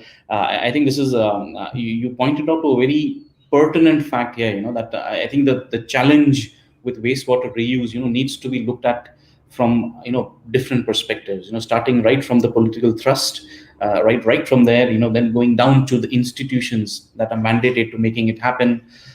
Also the technological angle, and then of course the citizens. Right. So there are 4 different elements through which the challenge needs to be viewed, and only then a proper solution would be viable, right? Thank you so much, Sabarna sir. We'll come back to you again, in the second round of questions. In fact, now we will start the second round of questions, and I'll go back in the same order that we took it the first time around. We'll start again with Anshuman sir. In the first part of your talk, you kind of mentioned about the new water policy, is probably also looking at forward-looking things, things like nature-based solutions, ecosystem-based adaptation. So I just want to talk about something in that sort, and one of the things that is becoming very, very popular now is this water-sensitive urban design, right? Low-intensity development.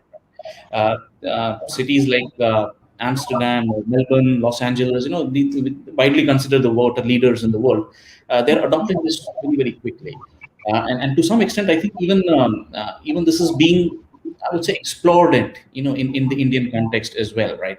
I know for a fact that the master plan for Delhi, and I'm working on the master plan for Delhi. So we have this, to some extent, the water sensitive urban design, right?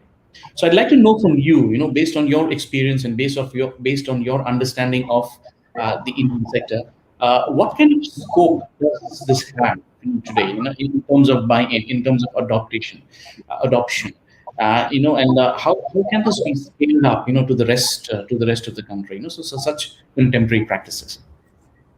Sure. Thanks, Victor. I mean, it's a nice discussion as far as the water sensitive urban design is concerned. I mean, it started in Australia somewhere around 1990s. But let me mention, again, it's something that, is a realization of our mistakes in the past and looking into the pressures of the need in the future that we are wanting to come back to this.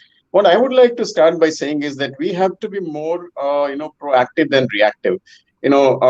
At the moment, what is happening is suddenly we realize that we are in a situation where we do not have water, we have high demand to meet and a lot of pollution to tackle.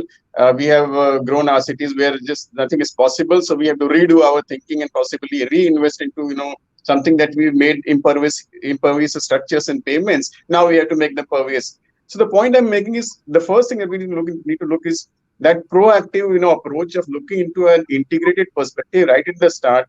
Shall I also mention the cost benefit of what you're wanting to implement upfront, whether it is making sense in the short term and long term, and the benefits are far more, positive than the investments. These are things that we need to start thinking about when we are looking at approaches of what you mentioned as water sensitive urban development, urban design.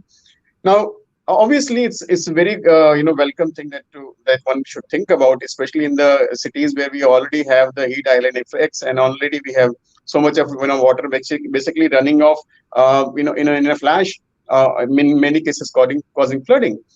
Now, this approach, what it calls for is looking into 3-4 major aspects, and I would add to that, besides what is talked about in this approach. First is it addresses to look into the stormwater management. So rather than having the stormwater through pipes, directly drain into the water bodies, what it says is that we need to have sort of a bioretention in which you create such structures like swales, like rain gardens, or wetlands or constructed wetland plus something that we are experimenting in one of our projects in Delhi and Kanpur. Is an as an approach where you slow down the transfer of water, making it infiltrate into the ground. In the process, creating groundwater, let's say, augmentation, as well as also to some extent treating the pollutants which actually gets filtered through the process and the soil strata. And there are various, examples how we can do that, and I'm sure Mr. Vishwanath has a very handy experience of doing this on ground as well. But things like, making impervious payments, having, as I said, swales or green gardens, or, rainwater harvesting structure tanks. Delhi is mulling of, creating such kind of, storage structure in the form of a lake or something to create this effect. These are the things that one should look into in addressing the stormwater from a futuristic perspective. So basically, that stormwater runoff, you are able to retain some of it, treat some of it, have a sediment control, then recharge some of it and treat water as well, and then make reuse of it in some sense, make permeable payments and things like that. So these are the things that you want to look into stormwater rather than creating a pipeline and transferring from point A to point B. The second part of it is looking into the integration of what we actually have been doing through water conservation, rainwater harvesting, integration of that into actual usage. So at the moment, what is happening is that what we tend to do is, when you ask about water conservation, there are two things which you will very prominently look into. Very prominently, you will be told about. One is, you catch the water, then you do two things. You either send it to some location for storage or recharge, or so it is good. You are maintaining the ecosystem, which is very good. But we have to now start thinking. Of course, we have not done enough. Let me mention to you in this arena as well. Enough. We have not done enough. We should be doing much more. But we should, in terms of planning, also start looking into how we can sort of have more wider scope of using this water, which is, so for example, the wastewater treatment and recycling. When you talk about that, what is happening is you actually are just treating the wastewater, and at the best you are putting it to some garden or horticultural usage, which is very good again. But if you are wanting to look into the futuristic wide use of successful use of wastewater recycle and reuse plan, when you are wanting to do that, you have to increase the scope of what you are looking beyond just the let's say horticultural watering and things like that, wherein you possibly have to look into how do we reuse this into other sectors. Water demand, for example, why not treat wastewater from the sewage from cities and give it to the industries? It is happening in some cities I am aware about. Chennai CPCL is a good example, but then it has to upscale at a level where it makes the critical mass impact. Two, whether it can be used also to recharge the ground and make it available for drinking water purposes, something that Singapore is doing. So groundwater infiltration, that treatment through the strata that is available to us. I mean, there are a number of ways that you can go about it. Constructed wetland plus is something that we are looking into, how we are actually treating the wastewater simultaneously, as well as making the water available in the local area. So the water cycle which is available locally has to be has to be caught in a manner which makes it much more sensible for that particular location, rather than that water being transferred without making much socioeconomic and physical use and reuse of that resource. So the water sensitive urban design actually addresses all of these, and I believe it's very much possible. The only thing is we probably have to look into the available information, do some kind of piloting, understand how it responds in terms of the entire cost benefit, and then take it to the next level, rather than being reactive about now somebody is telling us that we should take up this sensitive approach. Then therefore we should be investing altogether into it. I mean, our previous examples and experiences in the investments, the infrastructure investments have not been so good. Especially the big pipeline and water procurement projects. We have leakages, losses still. We have a lot of inefficiency into the system, inequities as well. So we have to address all of these simultaneously. So the design part of this WSUD approach has to be practically done with local conditions into consideration. So that's the first response to it. I mean, in terms of potential, it does have a potential, of course. Not to mention that there's something which is to be not so enthusiastic about. But my point would be, plan it well and execute it if it really makes a socio-economic, environmental, and physical sense. Thank you very much, Anshuman sir. From your talk, what I could gather is, yes, there is definitely a lot of scope for water-sensitive urban design, but then let's not test the depth of the water with both the feet. Let's do it gradually. Let's explore things in an incremental fashion, right? So thank you very much, Anshuman sir. I think that's very very nicely put. I'll now come to Vishwanath sir.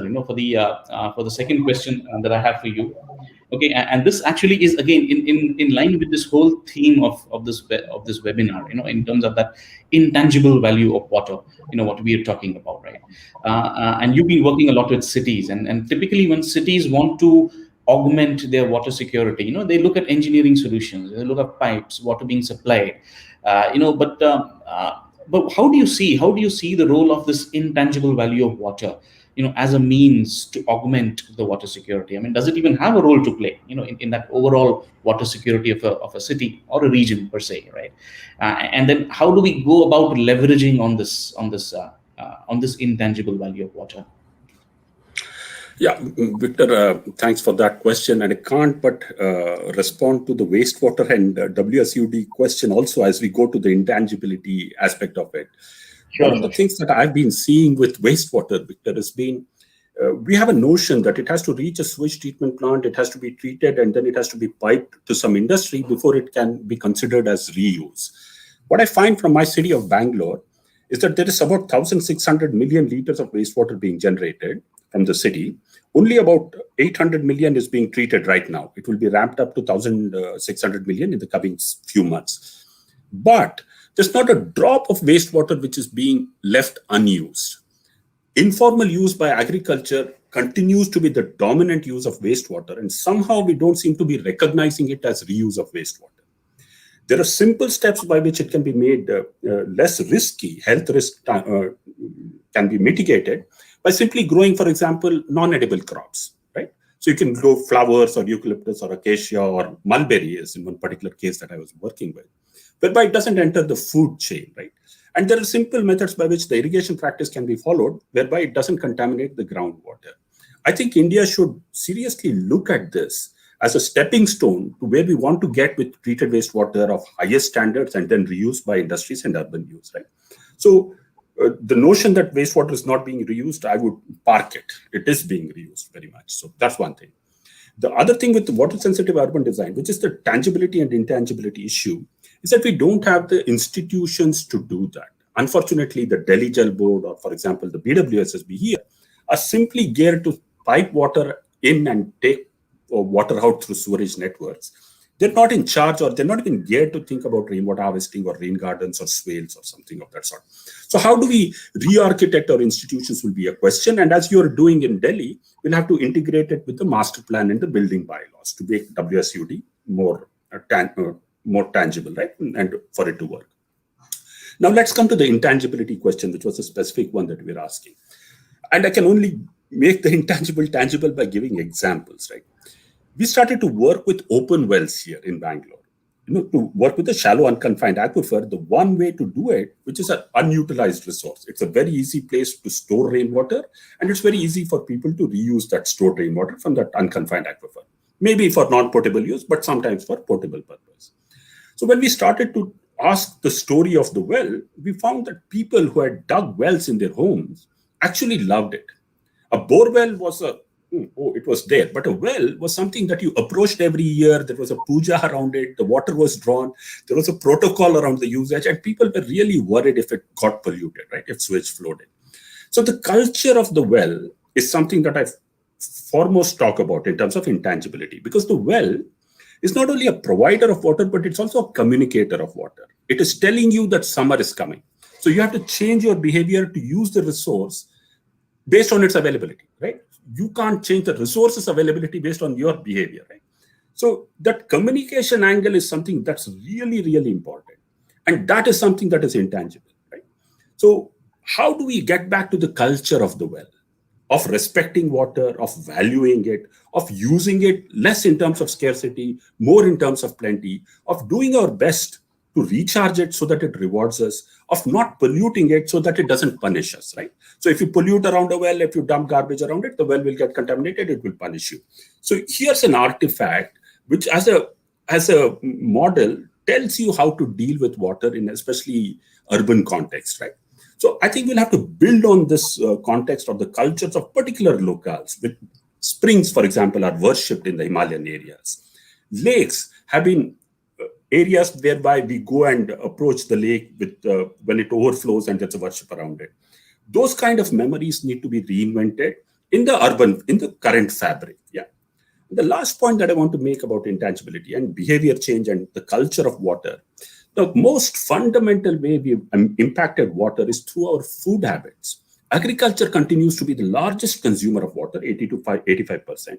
And that we have changed and added into our diet. Rice, wheat, sugarcane has been the single largest disturber of the water equilibrium, so to say. So how do we change the culture of food? Go local, eat millets. What you used to do about 100 years back. There lies some of the solutions to water. So many a time the solutions to water would lie in spaces that are not water.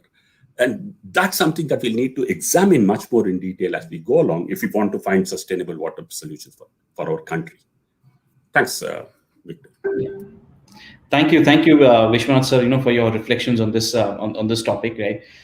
You're absolutely right. In fact, the examples that you were mentioning, it just got me thinking, and it brought an adage, a saying that I remembered from some time back is, what you value, you cherish, and what you cherish, you protect, right? And this is precisely what was happening with that well, with the communities who actually wanted to protect it because they valued it so much. And I think that kind of is the essence of intangible value, right? It kind of makes it a little bit of an ownership, a local ownership around those assets, and people want to then have a judicious use around it, right? Thank you so much, sir. We will now move on to Mr. Sabana Roy, for the last question of this round, right? And this question is actually, again, a little bit of a technological question, since you come from the private sector. Somehow I'm a little bit more, inclined to ask you these kind of questions. The recently launched Jal Jeevan mission, the Honorable Finance Minister in February, she kind of announced the Jal Jeevan urban mission, which is now going to be running for the next 5 years. And this mission is, well, at the heart of it, of course, they want every household to be connected to a tap. But then I think the mission looks much more than that. It's in terms of achieving the overall water security of a city, right? Looking at the entire urban water cycle, addressing it per se. And a mission of this sort, in order to be implemented, right? So I think technology will have to play a very important role, right? So again, from your experiences in the private sector, I'd like to know your perspectives on, what kind of role do you think, that technology will have to, play, in making sure that this mission stays on track, and that it is able to achieve the outcomes that were originally envisaged. Roy, sir? Yeah, thank you. You see, we should not look at Jal Jeevan Mission Urban in isolation. We should look at national infrastructure pipeline projects, which cover Jal Jeevan Mission Rural, which started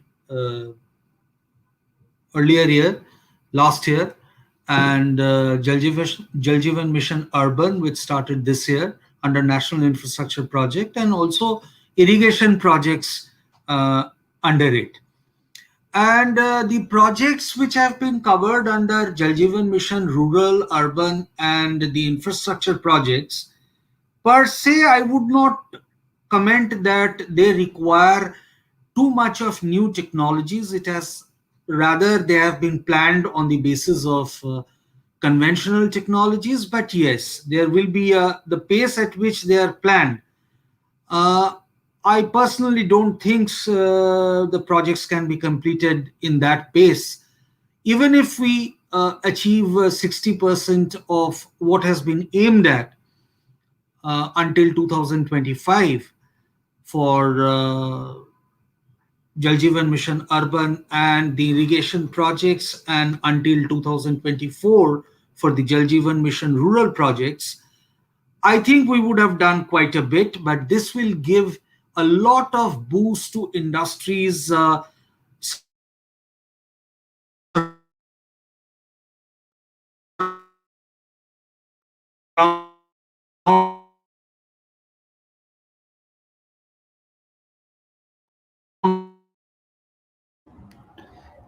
surrounding the, yeah. I think I was not I think audible. every, Yeah, yeah, there was some. sometimes that's fine. That's fine. Now we can hear you. Yeah, so I think even if 60% of what has been planned or dreamt of, if we can achieve until 2024 or 2025, it will be good. And there will be growth of lot of industries around the environmental sector because of these projects. But you have to also understand that national infrastructure pipeline projects has a lot of aims in other sectors as well. I am only aware of these three projects. I have studied a bit on these three projects and tried to understand what kind of demand it will throw for various kinds of pipe materials, various kinds of treatment plant technologies, etc., in the next 4 or 5 years because of these projects that are being taken care of. Now, you see, at the end of the day, where Mr. Vishwanath was also talking about, or Mr. Anshuman was also talking about, you see,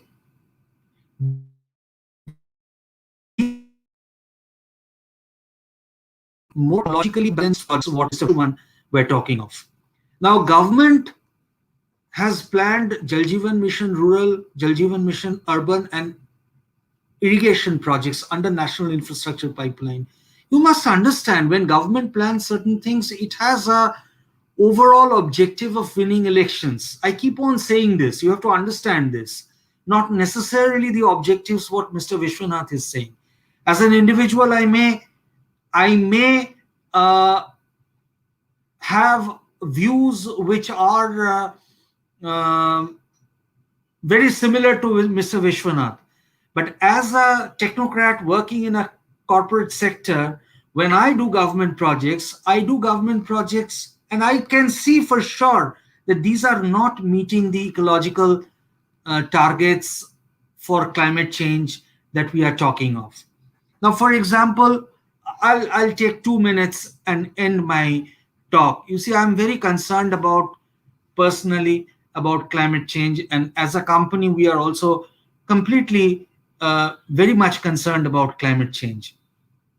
Now, Mr. Vishwanath said that um, um, this non-treated wastewater being used for um, agriculture of flowers, etc.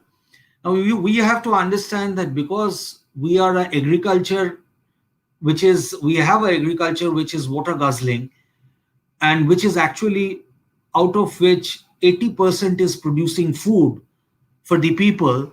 So it is not possible to inject wastewater directly to that kind of irrigation. We need to do some kind of treatment, and those projects are coming up now.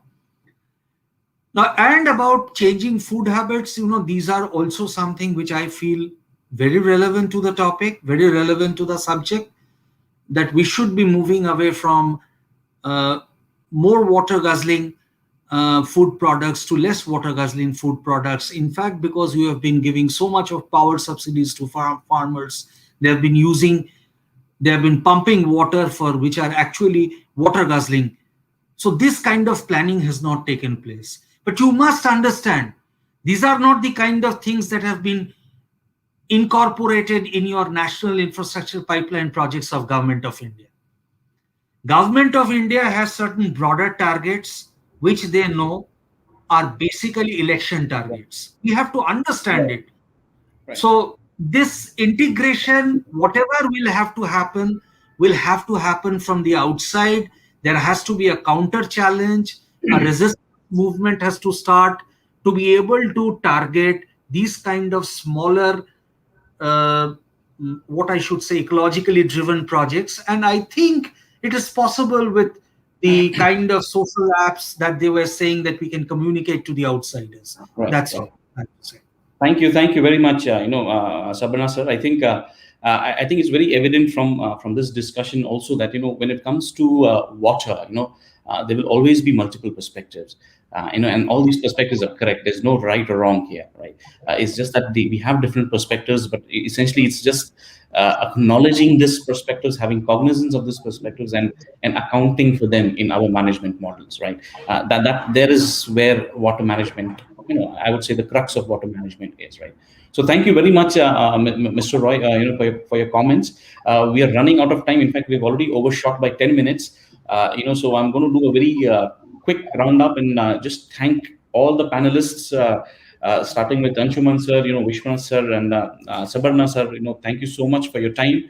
It has been enthralling, talking to you, getting your perspectives, and I really hope we will be able to meet in person someday, very soon, okay, and have lots more discussions on this, right? A special thank you to all the participants also who have joined us here. All right, please hang on. There is one more session that we would be conducting after this. Apologies for the slight delay for this session, not only to the participants, also to the panelists of the next session. But without further ado, let me just close this session, thanking you all once again. Thank you very Thank much. you. Thank you, Victor. Thank you. Thanks. Thank you.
Thank you so much, everyone, for such an insightful discussion. Now, I would like to request Ms. Anupama Madhov, Director and Editor, Water Digest, and all the panelists to come forward and switch on their cameras. The third panel of session includes Mr. Kunal Shah, Managing Director, Sales Asia Pacific, Angeria, Singapore, a global water and waste infrastructure executive with 10 plus years of hand-on experience in international business development, corporate strategy and planning, marketing, project financing, and more. Mr. Kunal Shah has developed and implemented several water and waste projects in three of the world's largest and fastest growing economies, India, China, and the Association of Southeast Asian Nations. Our second speaker is Mr. Neve Pinto, Mikorot Project Manager India, Israel National Water Co. Mr. Pinto has dedicated over 20 years in planning trenches for and managing national level water related projects. Her area of expertise are water quality analysis and treatment, water saving systems, reductions of non-revenue water, and more. Our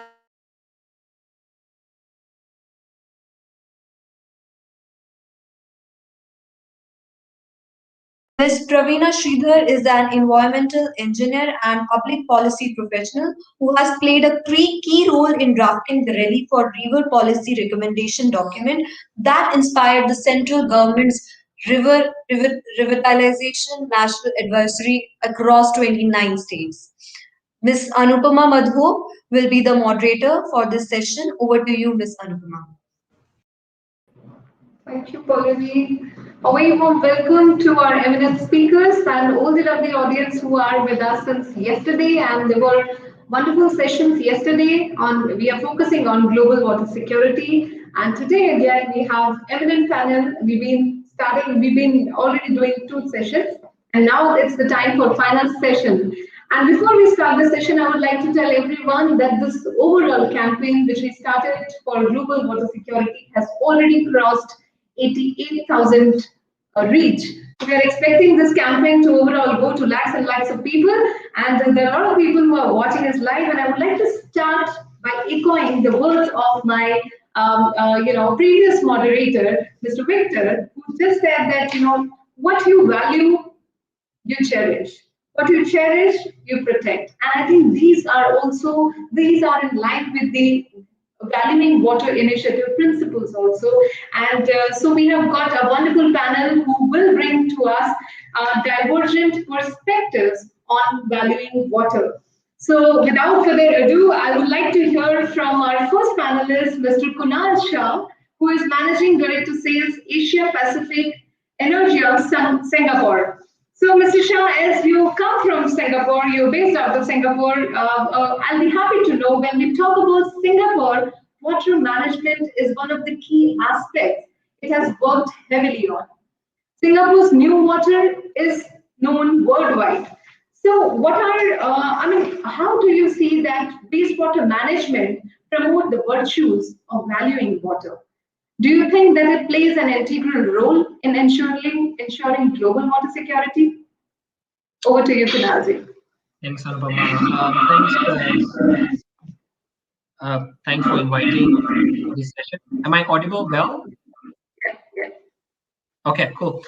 Thanks, Water Digest, for inviting. It's afternoon here in Singapore, so good afternoon there in India.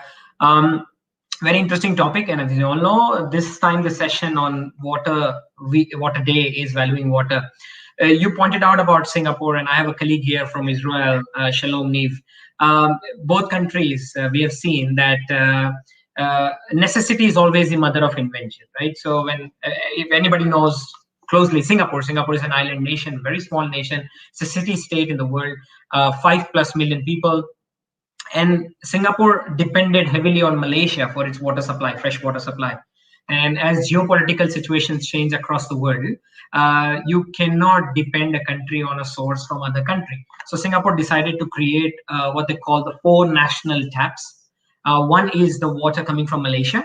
The second tap is they made a country in such a way now that almost, if I'm not mistaken, half of the country's water catchment. So they conserve every drop of water which falls from the sky. The third tap is seawater desalination.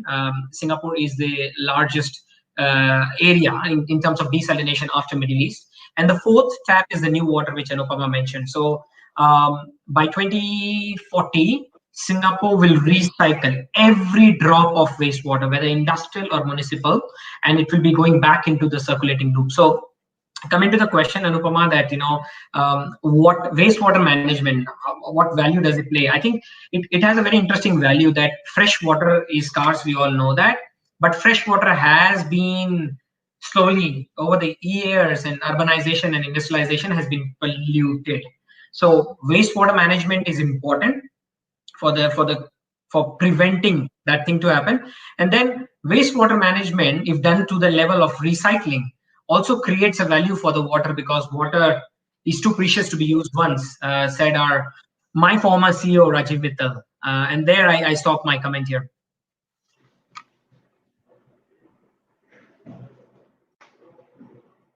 Yeah, thank you so much, Mr. Shah. And you rightly said that that's the need, and necessity is the mother of invention, and that's how we are also now seeing that in India too. There are a lot of wastewater policies. As in the previous session, we've been talking about certain initiatives which have been taken up at the center and also at the state level. So a lot of states have already adopted wastewater reuse, treated wastewater reuse policy, and we're hoping that we are in the right direction, and the kind of infrastructure needed will support in the coming future as well. Coming to our next speaker, Mr. Lee Pinto, who hails from Israel. I would like to say Israel leads world in water recycling. With a focus on agriculture, irrigation, nearly 90% of the country's wastewater is reused. Now that means somewhere we are ahead as far as technological interventions are concerned when we talk about Israel. So how big a role do technological advancements play in improving the economic value of water? Thank you very much. It's an honor to be here. Actually, I'm currently in Chandigarh, so it's always good. Regarding and I listened to the previous program.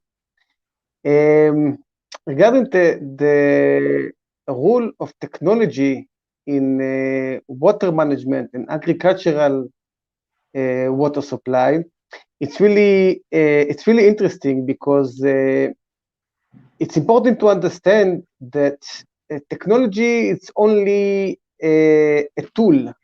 The technology itself doesn't, in a way, have any value without the policy and legislative kind of a role in the region. So I'll give a small example in Israel,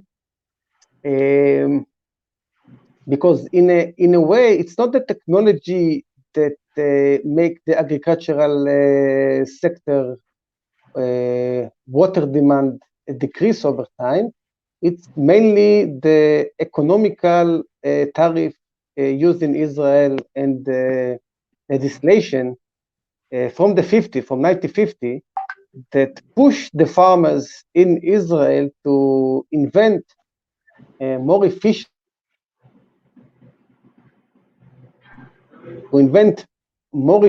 way to irrigate. I assume many knows the drip irrigation technology, and a lot of research was being done regarding use of low-grade water.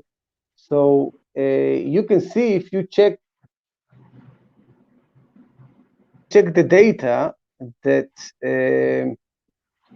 over time, the agricultural sector uses less fresh water and more low-grade in Israel. So in a sense, this is important to say, it's not the technology that push forward efficient irrigation use of water, it's the water tariff and the legislation in Israel.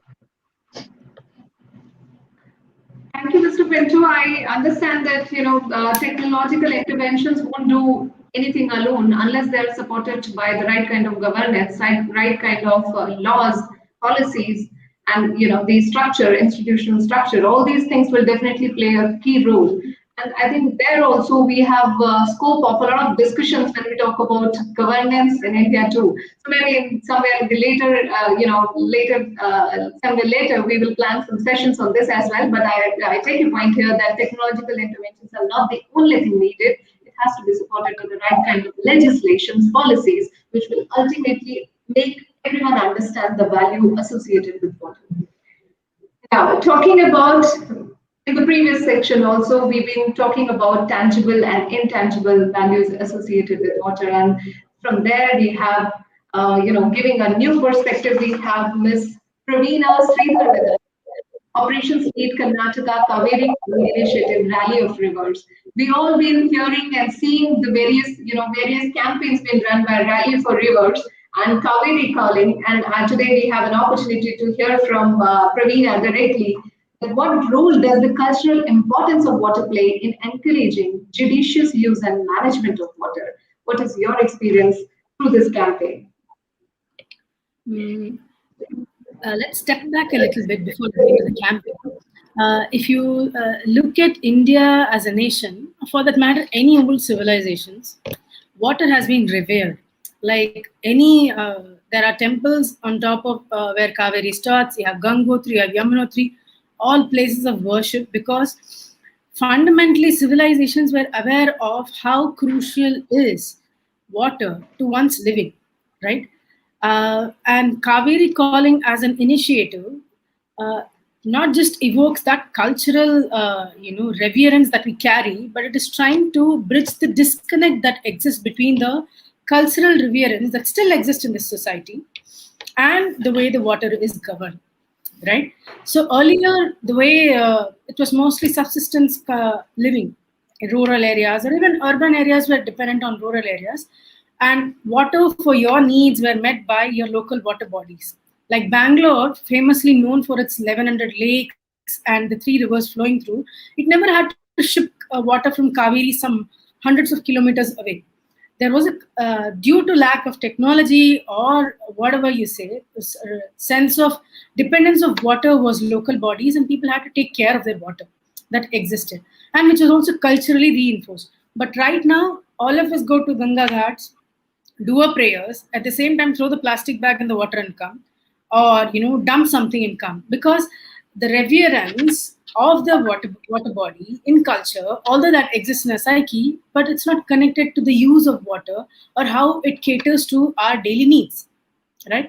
As a movement, Kaveri Calling has been trying to emphasize that aspect. For that matter, you look at Rajasthan. There are step wells in Rajasthan. If you went and saw the statues on the step wells, you have a horse, you have an elephant, you have different animals at different heights of the step wells. What that meant was, if the water crossed the elephant, your cropping pattern should be such. If it crosses the horse, you cannot crop twice this year. You can only crop once because you need rest of the water to drink, right? But right now, all these temples look like some artifacts or archaeological pieces to be preserved rather than actually helping us in decision making of our day-to-day being. So culture has a very important part. Like Vishwanath also was saying in the last, session, that there is like open wells. Why open wells are so important? There are rituals around it. People do pujas, and it actually communicates to you, saying that only so much water is available in the summer. So you see how to go about your water, right? So there are ways in which you can bring back that connect. Kaveri Calling is trying to establish that connect, or Rally for Rivers is trying to establish that connect. Like farmers are the largest users of water. All of us know, especially in India, around 80 to 85% of water is used by farmers, right? And it's thanks to the way we farm. Our usage of water is far inefficient in farming compared to the rest of the world.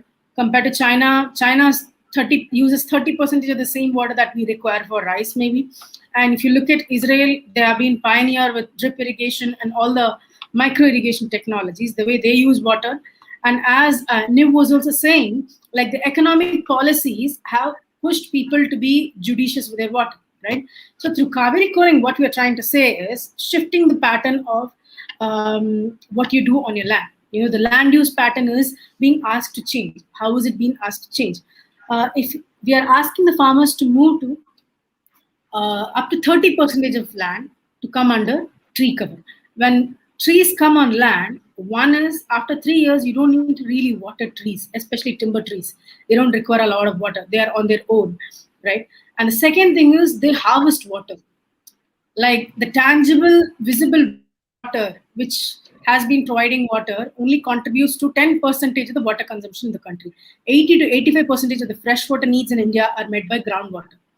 So the trees harvest water into the groundwater, and thus, making even farming practice, more like the trees actually add to the conservation of waters. And along with trees, we are also suggesting different water efficient practices, like be it micro irrigation or be it other things. But while these are the technical aspects of Kaveri Calling, the entire movement is relying on the emotional connect we as Indians have to our river bodies, the way we look at it, and the way we seek for her blessing for us to live forever, right? So we are trying to bridge the gap of the, what we continue to have as a culture of reverence to what has the practice followed on the ground by the farmers. And so that's how we are trying to, leverage or rather revive the cultural, emotions that we as a country have towards our rivers? Thank you, Pravina. And I think I would like to take my second question from your side first, because, like, you just mentioned about that emotional connect and connecting people ultimately and the community to, being part of this overall campaign and initiatives which are being run from, by Rally of River. So I would like to know that how do we connect to people living in remote areas who lack knowledge about the issues pertaining to water? Do you think a knowledge camp will be a good idea to engage them, or what strategy do you suggest? This is your experience in the project which you are currently dealing with. See, people in the remote areas are aware of the water problems.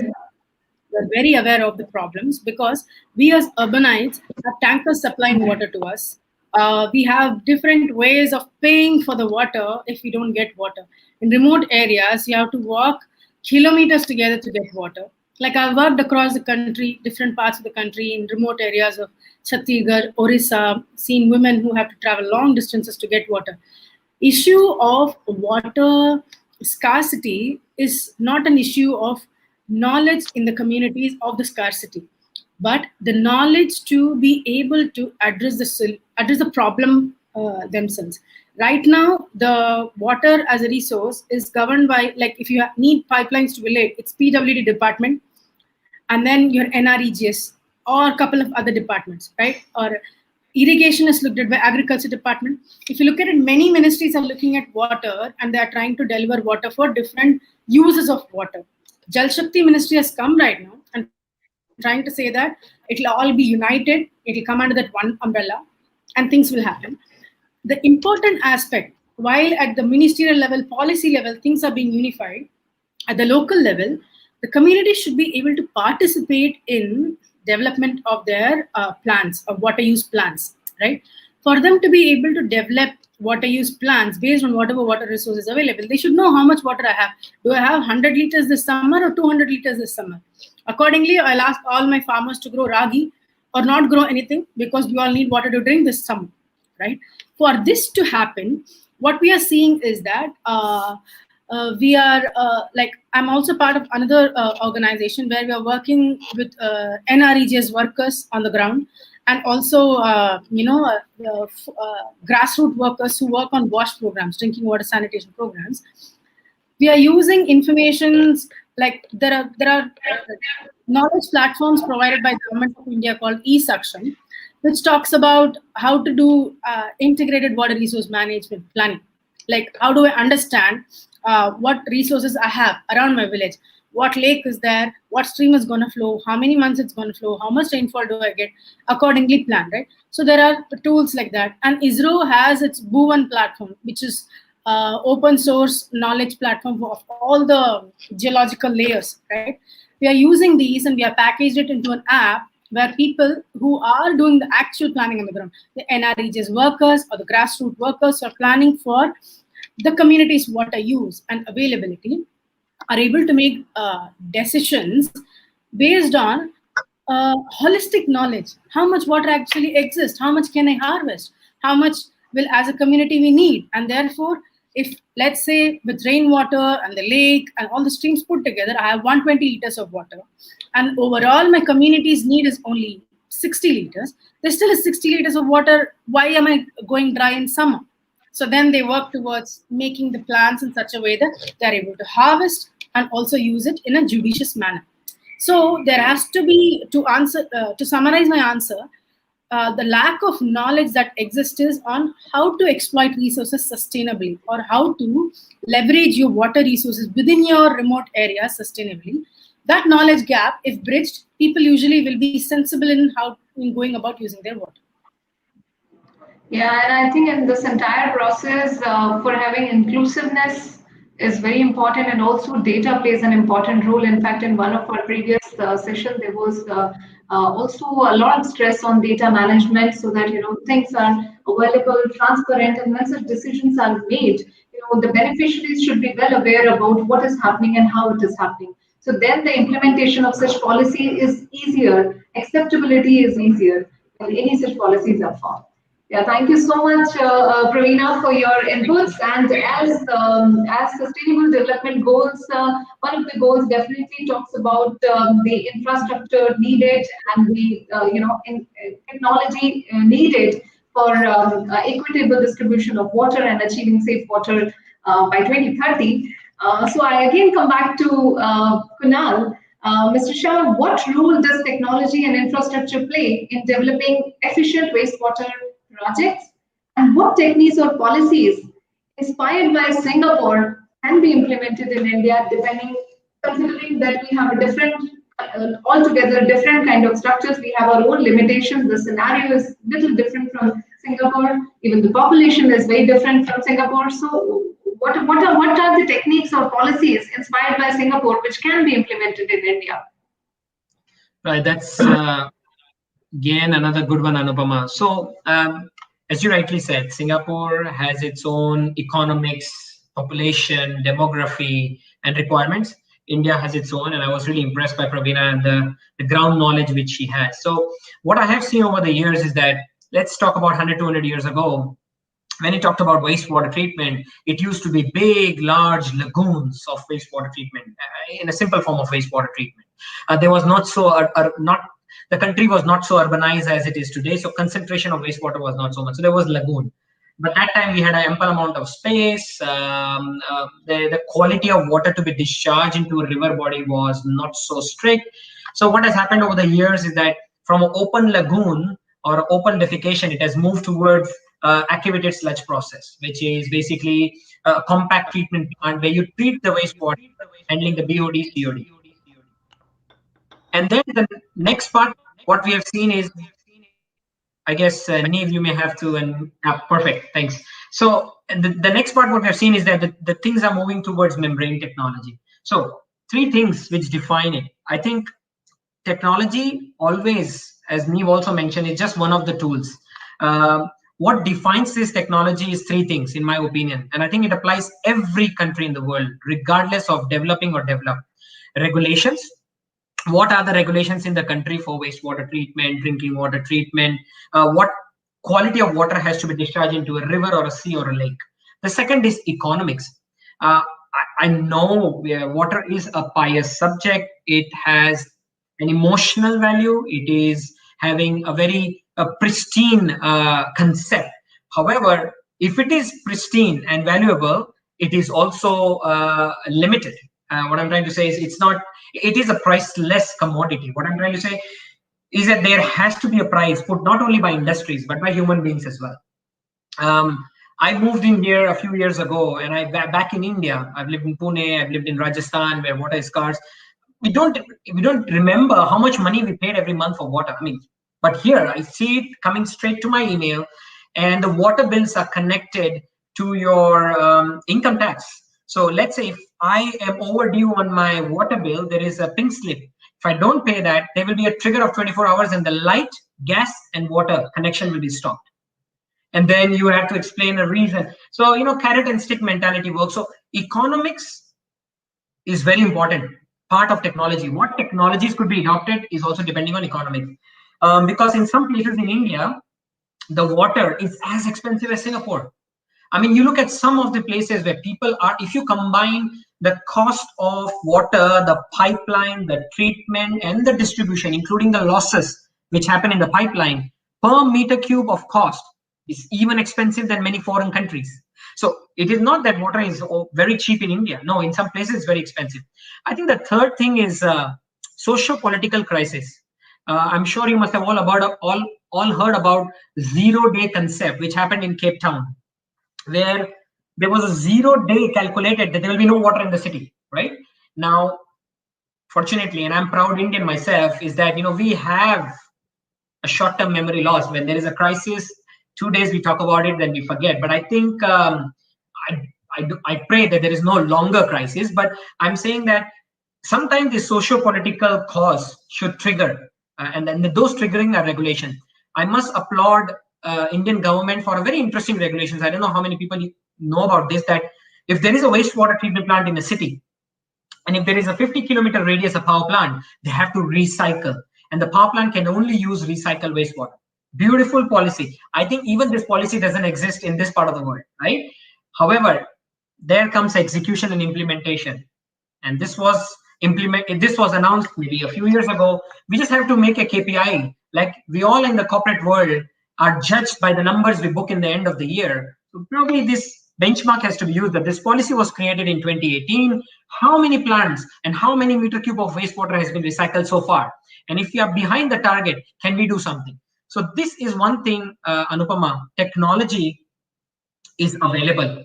Any technology. Please understand that when people go to Mars, the sweat is also recycled as drinking water. Okay, so technologies is there. People who need technology is there. People I know in the finance world want to invest into these technologies and want to invest into these water projects, given the conditions are right. I think the problems are also there, but the connecting of the dot, as I say, technology, policy making, finance, the bureaucracy, and the implementation people like the contractors. So that is something which I'm saying, that the technology has progressed. Of course, it has helped. Desalination has helped. Wastewater reuse has helped. It has stopped polluting a few interesting water bodies. If you see in industrial complexes, India also has a very interesting rule for zero liquid discharge. But just compare that with China and India. I've lived 2 years in China. China has over 1,000 wastewater reuse plants funded by private sector. India has probably less than 10. When I say PPPs. So probably there is something which can be done. Technology exists, financial people are existing. The overarching principle, if this all is glued together, answer is there.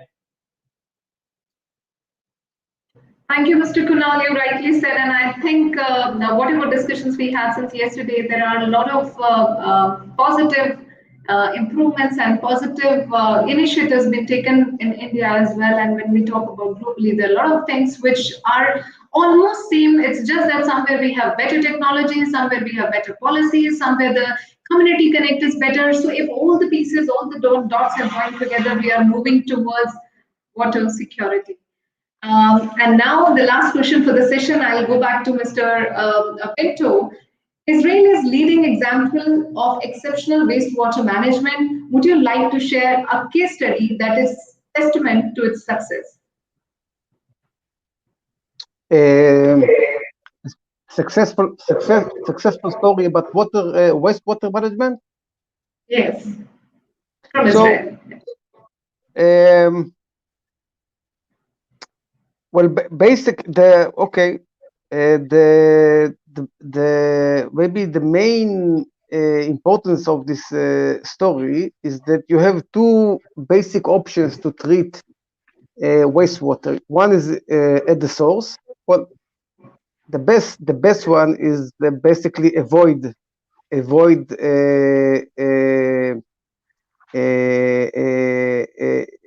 polluting the water. But when you have the polluted water, the two main options to treat it, what at the source and what to have a kind of regional treatment plant and supply the water after treatment to agricultural, depending on the needs. But in India, for example, it's much more effective to supply for the agricultural sector. And in Israel, we implemented the Shafdan, which basically take the water of all the metropolitan of Tel Aviv, the central of Israel, take the water, treat the water in a secondary treatment, and then infiltrate it in a SAT, infiltrate the water on the sand alluvial soil structure, where they clean it to a third treatment trade, and then treasury treatment, sorry, and then they supply it to the agricultural sector, and again, without using the price tariffing, it would have never worked.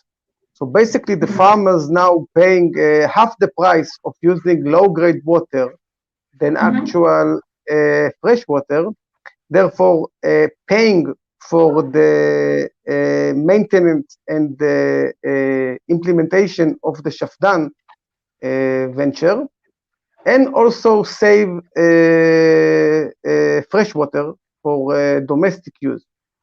And this was a very successful, and I'm doing 2 master plans in India as we speak. One is Maharashtra and one in Punjab, and having a central water treatment plant taking several villages or several cities. In most cases, again, depending on the distance between the locations of the polluted water, is much more cost effective than treating in the source. So for people that are listening and they investigating water treatment, it's always good to find several locations that have the same problem and build one big facility than 5 or 7 small ones. So this is the success story. Yeah, thank you, Mr. Pinto. I think you're talking about a centralized facility for treating nearby, wastewater in case it exists. That's what you are trying to convey. And also, pricing would be one part which will help in overall water management. So I don't know how does the pricing policy exist, and I mean what is the way forward in India, because though we are seeing these structures like the regulatory authorities being made, which has been Center has been talking about water regulatory authority for every state, and Mumbai is the leading one, which has already formed up long back, and now Punjab has also made the water regulatory authority. So let's see how the what future holds as far as the pricing and the regulatory aspects are concerned when we talk about water management. So on this note, thank you so much. I thank all our eminent speakers for joining us today for this very important session. I repeat what I said earlier, valuing water doesn't limit to the economic aspect of pricing of water. It stresses that cultural, ecological, social, spiritual aspects of water should also be taken in account in decision of water. Thank you so much. Thank you. Thanks, Anupama. Thank you. So as we have ended this last session for today, I would like to quickly brief on what has happened in the last 2 days. And though there was I summarized last day's session also, but today I would like to say that if I talk about in totality the motto which we had when we planned this conclave, we wanted to talk about various aspects achieving water security and special focus on sustainable development goals. Through our discussions and deliberations, we've been talking about various goals like 6.1, 6.4, 6.3, 6.6, and there have been wonderful and enriching inputs which have come from various speakers. Everyone had been talking about sharing their respective case studies. We have speakers from Netherlands, we have speakers from Singapore, we had from Israel, and also eminent speakers from India who shared their various perspective as far as valuing water is concerned, saving water is concerned, and at the core, 2 main points were the core of this entire discussion. One was wastewater management, treating wastewater through right kind of policies. Also, community participation, which is the last point of Sustainable Development Goals 6.6. There had been a lot of focus, and almost in every deliberation it was mentioned that community participation is must. Data management is also one of the key requirements which needs to be met. So I hope we will be sharing the proceedings of this entire 2 days program soon through our magazine, which will also be in the public domain. So we look forward to more enriching inputs from our eminent speakers and wonderful panelists, which we will keep inviting over a period of time, and we keep planning such initiatives and such campaigns time to time. And thank you, lovely audience, for joining us today. And always, let me also tell you that we were live from 4 to 5 pages. And I hope this through that we have reached out to larger audience, which is the benefit of hosting an event virtually. I hope soon we'll get to see face to face also. It's been almost a year since when we're doing these virtual events, and we're really wanting to meet in person too and hosting you all in our physical events too. So till then, stay safe and be with us in whatever endeavors we'll plan in future. Thank you so much. Thank you.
Thank you so much, everyone.